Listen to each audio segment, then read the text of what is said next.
Hey everybody, it's Scott from Extreme Performance Training Systems, and in today's video I want to look at some ways that you can make your leg training a little bit more challenging.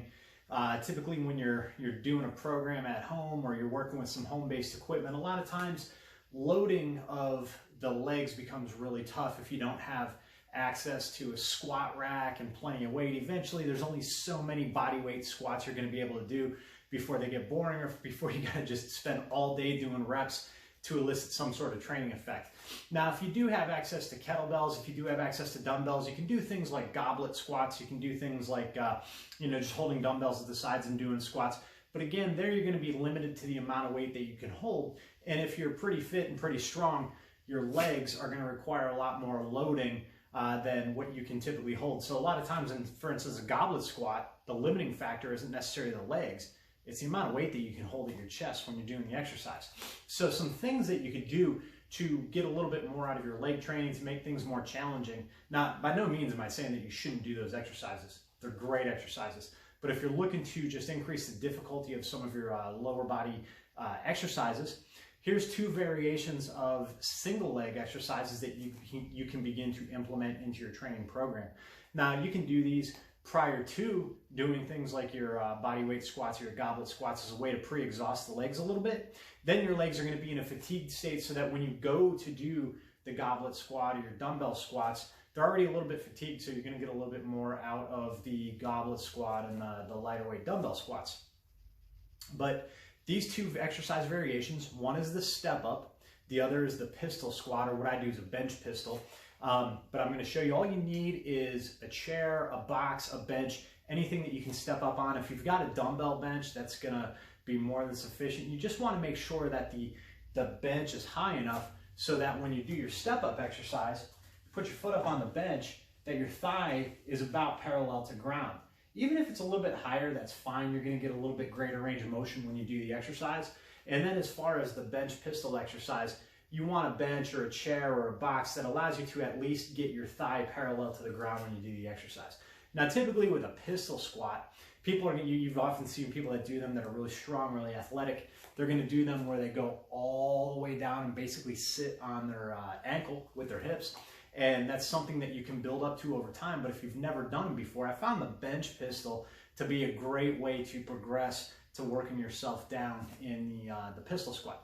So again, the two exercise variations I'm going to go over today for you are the step up and the bench pistol. So we're going to start out with the step up. So again, you're going to want to have a box, a bench, a chair, anything that can support your body weight, that when you put your foot up on it, your thigh is about parallel to the ground. Now, something important when you're setting up this exercise is that your heel is not hanging over the edge of the bench. I see some people do these where when they go to step up on the box, they're stepping with the ball of the foot, the heel's hanging off. And what we want to do is make sure that the foot is flat up on the bench so that we're actually able to drive through the heel. Now, this is a big hip extension exercise. This exercise is great for the glutes and the hamstrings as well as the quads. But if your heel's hanging off the bench, you're not going to be able to push through the heel and get that glute activation. What you'll find is you're going to shift way forward, the knee's going to go out over the toe.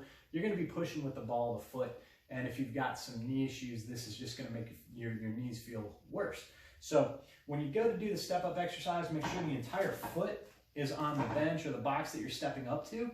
And then you want to make sure that you're not launching off the back leg. So a lot of times when people do this exercise, they're going to get a big push and almost jump off the back leg and then step up with the top foot. We want to make sure that the foot that's on the box or the bench is the leg that's getting most of the work. So in order to do this, what you want to do is before you step, you want to shift your weight onto that front leg and then use that leg to pull yourself up with a minimal push off the back leg. And again, when you're lowering yourself, a lot of times you'll see people just kind of plop down. There's no resistance on the leg when you're doing this. The whole point of these exercises is to build up tension in the muscle. So in order to get tension when we're doing this exercise, particularly when you're lowering yourself down, is that's the negative part of the lift. That's where you get most of the benefit of the exercise when it comes down to breaking down muscle tissue for trying to build muscle. You want to make sure that you're using a controlled, slow movement. So again, shift your weight onto that leg, the top leg, use that leg to pull yourself up into the step up, and then when you lower yourself, keep your weight over the top foot and set yourself down slow, under control, so that you're not just plopping down onto the back leg. So again, that's your step up, and it's going to be a way to make your leg exercise a little bit more challenging.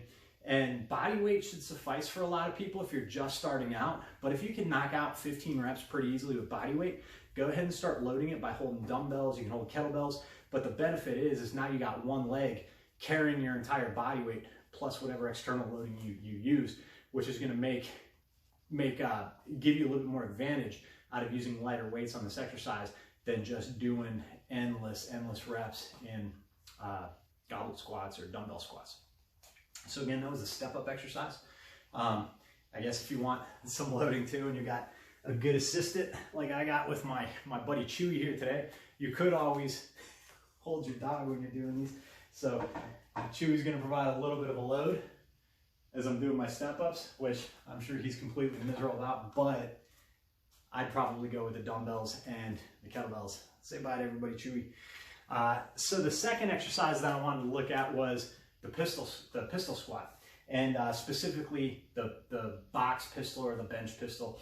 We do a lot of box squatting in my gym, so I just refer to everything where you're sitting down to a chair or a bench or whatever when you squat as a box squat, because we actually have specific boxes at my gym that we squat to. But unless you have a box squat set up at home, the bench, your dumbbell bench, is going to be fine, or you could get a chair. Like I said, you just want something that when you're sitting on it, you want your thighs to be parallel to the ground so that we're working a good range of motion. Now, over time, as your leg strength improves with this exercise, you could get lower and lower. You could use a smaller box. Eventually, you're going to be able to do these all the way down. Some tricks to getting deep down into a pistol squat are to, if you got a pull-up bar, you can hang a band on the pull-up bar and hold on to the band for resistance, or assistance rather, and then as you get stronger, use less and less band tension. If you've got a suspension trainer like a TRX, you can hang on to the TRX straps, just something to give yourself a little bit of support. If you've got a power rack or even a door frame, you could open up the door and you could hold the inside of the door frame, or you could hold the post on the power rack just for balance as you're doing the exercise, as you're getting accustomed to it.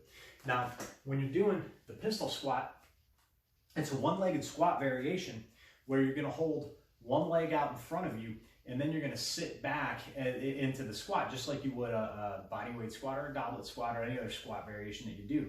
Now, with the bench, we're going to sit back on the hips, trying to keep that shin perpendicular to the ground. And as we sit back, we actually want to sit down onto the box while still keeping tension in the legs. We're not just going to tap the box and go, and we're not going to plop down and bounce off the box. We're actually going to sit down under control, pausing on the bench, still keeping tight, and then driving through the heel of the foot to stand it back up. And again, it's our bench pistol or box pistol.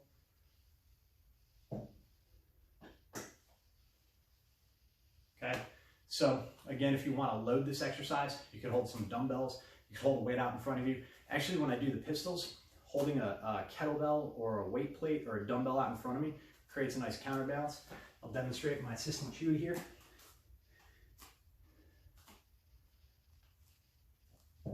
Again, he's completely miserable when being used as a weight. But that is how you would use a counterweight when you're doing this exercise. So just kind of hold it out in front of your body, and that gives you something to kind of pull yourself off the box with. Now, you notice when I was just doing the body weight variation, I did put my hands out in front of me for a counterbalance. Some of the other, another important tip when you're doing single-legged exercises, grip the ground with your foot. A lot of people talk about their balance issues when they're doing one-legged exercises, and a lot of times it's just because their foot's relaxed and their ankle is kind of breaking down at the subtalar joint and it's moving side to side. But if you literally use your toes to grip the ground, you don't have to, training barefoot is great, but if you're even wearing shoes, grip the ground through your shoes. And what that's going to do, it's going to tighten up all the muscles in the foot. It's going to bring a lot of stability to the ankle joint, and it's going to give you a lot more stability and balance when you do the exercise. And the other benefit is it's going to increase a lot of tension in the lower extremities. You can apply this to your pistol squats. You can apply this to your step-ups. If you do lunges, you should be doing this when you squat too. You know, we always talk about gripping the ground and trying to spread the ground apart. You know, when we're doing our squats, tension is really, really important when you're doing strength exercises. So just because we're using light weights, just because we're using body weight, we're not getting the same load that we would if we're doing heavy squats in the gym. That doesn't mean we shouldn't be trying to make the exercise as hard as possible. When you're doing a bodyweight squat, bring a lot of tension into the legs. Pretend you're squatting 400 pounds, all right? Pretend you got that 400-pound barbell on your back and you're really gripping the ground, you're spreading the ground with your feet, you're creating a lot of tension on the legs as you go down. Keep that tension in the legs, drive it up. That's gonna apply to these single-legged variations as well. So grip the ground with the toes for better balance and for increased muscular tension. And again, if you're having a hard time making some progress with your bodyweight squats or your goblet squats or your dumbbell squats, again, great exercises. We do a ton of reps to build strength, endurance in the muscles. They're great for conditioning, and a lot of martial artists, grapplers who swear by high repetition bodyweight squats, high repetition Hindu squats, they're great. But if you're looking to get a little bit more load, if you're looking to increase the tension in the lower extremities, these two variations, the step up and the bench pistol or the box pistol, are going to be great variations for you to add to your training program. So hopefully you enjoyed this video today. I'm going to continue to try to pump out a video every day, or at least 5 or 6 videos a week as best I can. If you like this video or you think that this there's some value in here for somebody that might benefit from it, please, I ask you to share this video with them, and be sure to like and subscribe to my YouTube channel so that you get updates on future videos. Like I said, now that we're kind of all on house arrest, I've got a little bit more time on my hands, so I'm going to be trying to put out more of this video content on a daily basis. And if you'd like more specific assistance with your programming, I do offer online coaching and training services, everything from video technique analysis to program design to just home gym consultation. I've got a lot of different services that I can provide remotely while we're kind of trapped in our home gyms. So if you got any questions about those training programs that I offer, please feel free to email me at scott@eptsgym.com, or you can direct message me on any of my social media. I'm on Facebook, I'm on Twitter, I'm on Instagram. Like I said, please subscribe to that YouTube channel. If you found value in this, share it with a friend. And if you've got any suggestions for topics, for exercises, any at-home training tips, if there's anything that I can create some video content for in the future, please get those suggestions to me by leaving them in the comments below this video. And until next time, stay strong and stay healthy.